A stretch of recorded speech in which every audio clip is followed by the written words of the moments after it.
वंदे पुरुषोत्तमम।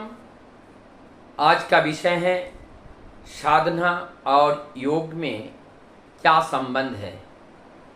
आज मैं योग को इसलिए चुना हूँ क्योंकि 21 जून हम लोग जानते हैं योग दिवस के रूप में संपूर्ण विश्व में मनाया जाता है। आज ये साधना और योग का क्या संबंध है, इस संबंध को अगर हम देखें तो ये साधना कहो और योग, ये योग और साधना एक दूसरे के अभिन्न अंग है। क्योंकि योग साधना से हम योग में उत्तीर्ण होते हैं और ये योग का अगर वास्तविक अर्थ को हम देखने का प्रयास करें तो योग से पहले हमें वियोग को समझना पड़ेगा। और वो वियोग क्या है? वियोग ये है कि हम एक आकार में आए हैं, अहंकार से भरे हुए हैं। क्योंकि हम जब देह में आते हैं, आकार में आते हैं तो अहंकार आती है। लेकिन ये जो हमारा वियोग है, वियोग ये है कि हम उस परम सत्ता के अंशी हैं, हम उस परम सत्ता के पार्ट हैं, हम इस यूनिवर्स के एक अंग है। तो जब हम उस सत्ता के एक पार्ट है तो हम क्या हुआ, हम उनसे जन्म के साथ हम उससे बिछोड़ गए।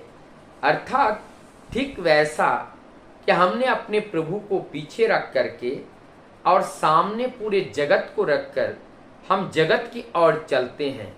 तो इस चलने में हमारा क्या होते हैं, वियोग सृष्टि होते हैं। और वियोग मतलब हमने उससे विच्युत हुए हैं, हम उससे अलग हुए हैं, हम उनको पीछे छोड़कर हम अंधकार की ओर जा रहे हैं। तो इस वियोग को हमें योग में बदलना पड़ेगा। अर्थात देह के अंदर जो जीवात्मा है, जो पथ को भूल चुका है, इस योग साधना के माध्यम से इस जीवात्मा को परमात्मा के साथ मिलन कराना है। ये योग का कार्य है। और ये एक साधना इस देह के द्वारा किया जाता है। इसीलिए इस देह को शुद्ध रखना, पवित्र रखना, इसके लिए अष्टांग योग की बात बताया गया है।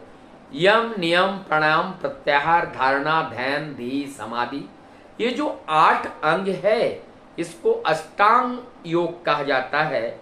इस अष्टांग योग के माध्यम से हम अपने देह शुद्धि, अपने मन शुद्धि और आत्म शुद्धि करते हैं।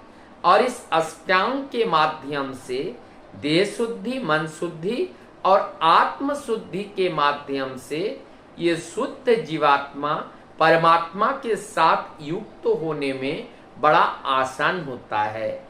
और ये जो अष्टांग योग हैं, इस अष्टांग योग करने के दरमियान जितना कष्ट इस शरीर को भोगना पड़ता है वही साधना है।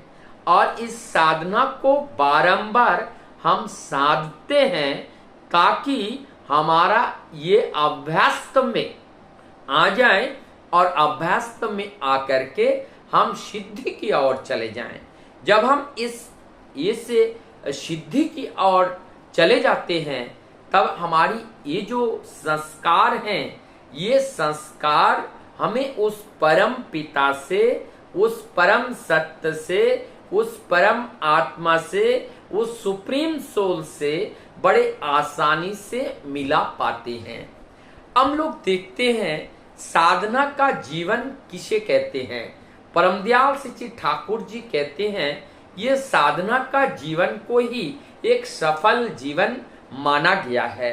क्योंकि साधना के माध्यम से ही साधुत्व का लाभ होता है। और साधु का मतलब ही होते हैं कि एक सक्सेसफुल लाइफ, एक सफल जीवन। साधना के बिना जीवन सफल होने का संभावना बिल्कुल ना के बराबर होते हैं। इसीलिए ये जो साधना है ये योग का ही अंग है। बिना साधना किए हमें योग में प्रवेश नहीं कर सकते हैं। हम योग में बिना प्रवेश किए उस परम सत्य के साथ जिससे हम बिछुड़ गए थे, उस बिछुड़ हुए पिता के साथ हमारी मुलाकात नहीं हो पाती है।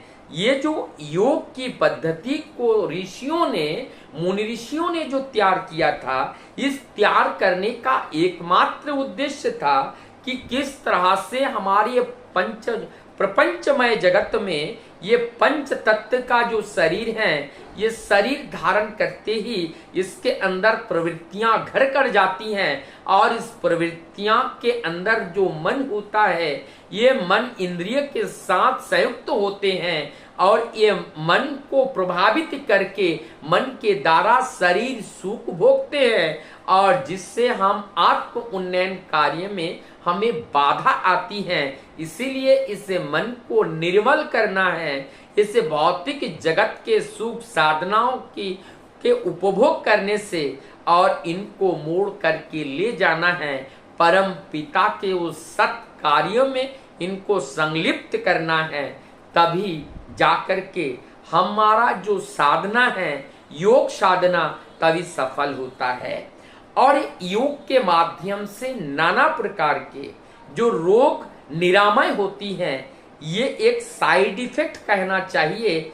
ये साइड इफेक्ट भी दो तरह का होता है, एक गुड इफेक्ट, एक बैड इफेक्ट। लेकिन इसका जो योग का जो साइड इफेक्ट है वो गुड इफेक्ट ही ज्यादा है, क्योंकि हमारी इस देह को नाश करने के लिए जो कारक रूपी बीमारी है और सारे बीमारियां इस योग के माध्यम से या तो दूर होता है, या तो नाश होता है, या तो संपूर्ण रूप से उनका उन्मूलन होता है। ये योग का गुड साइड इफेक्ट है जो हमारी जीवन को रक्षा करने में उपयोगी है। इसीलिए कली युग के आज के इस युग में योग हमारे जीवन का एक अभिन्न पार्ट है, जहां पर हमारे वैज्ञानिक खोज असमर्थ हो जा रहा है कि वर्तमान की जो बीमारियां हैं इससे कैसे लड़े। वो लोग असमर्थ हैं, लगभग सरेंडर करने के कगार पे हैं।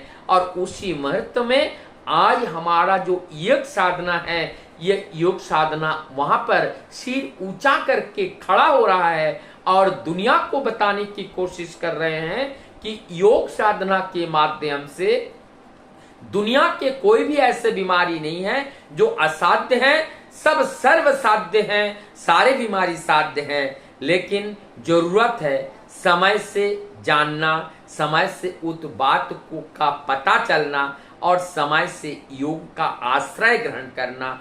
जब हम समय से योग का आश्रय ग्रहण करते हैं, निश्चित रूप से मैं कहता हूं हम अपने जीवन में उस सफलता को प्राप्त कर सकते हैं। अर्थात हम अपनी इस देह की रक्षा के साथ साथ हम परम सत्य की जानने की यात्रा को भी पूरा कर सकते हैं, जिससे हमारी अंततः गत्वा उस परम धाम तक हम पहुंच सकते हैं।